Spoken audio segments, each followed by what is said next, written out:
Après 2 ans de massacres et d'atrocités, je cherche un homme assez inspiré pour me dire exactement ce qui se passe, pour donner un nom plausible à ce conflit de tous les peuples, à ce déchaînement inouï des captifs de tous les abîmes. Silence universel. On est tellement stupide que nul n'a rien à dire, mais une sentimentalité diabolique intervient.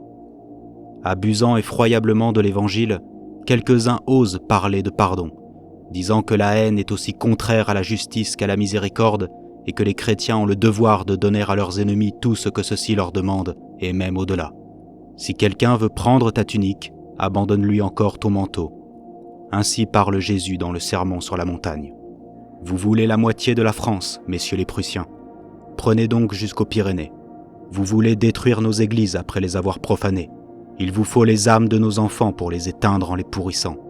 Ne vous gênez pas. Nous avons encore un assez grand nombre de vieux prêtres que vous n'avez pas eu le temps d'assassiner, et nous avons aussi le corps du Christ consacré par eux. Si cela vous amuse de le fouler aux pieds ou de le jeter au cochon, nous sommes de trop bons chrétiens pour vous refuser ce petit plaisir. Nous accomplirons ainsi la loi de douceur et de suavité parfaite que le Rédempteur a promulguée.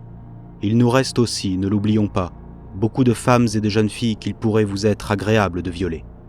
Elles sont à vous. Nous quitterons tout. Nous renoncerons à tout, même au christianisme pour vous plaire. Et si vous voulez faire de nous des musulmans, nous y consentirons volontiers. Eh bien, moi je ne consens à rien, je ne renonce à rien, et je me persuade que la haine infinie de tous les saints pour les démons est exactement ce qu'il faut offrir aux ennemis de la France. En temps ordinaire déjà, lorsqu'une guerre lui était infligée, je pensais de même et le tocsin de l'épouvante religieuse ébranlait ma tour de la base au fait. Mais aujourd'hui, comment se pourrait-il que le commencement d'un songe de miséricorde entrât dans mon cœur ? Il ne s'agit pas ici d'une guerre quelconque, même injuste, mais d'une ruée infinie de cannibales enragés d'orgueil bête, étrangers à tout sentiment humain.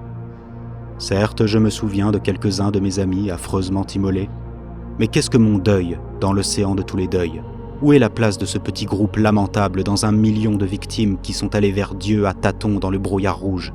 Et cette immense horreur que les hommes n'avaient jamais vue, qu'est-elle encore comparée à la souillure épouvantable du royaume de la Vierge douloureuse, indiciblement dévastée et polluée par cette engeance des démons ?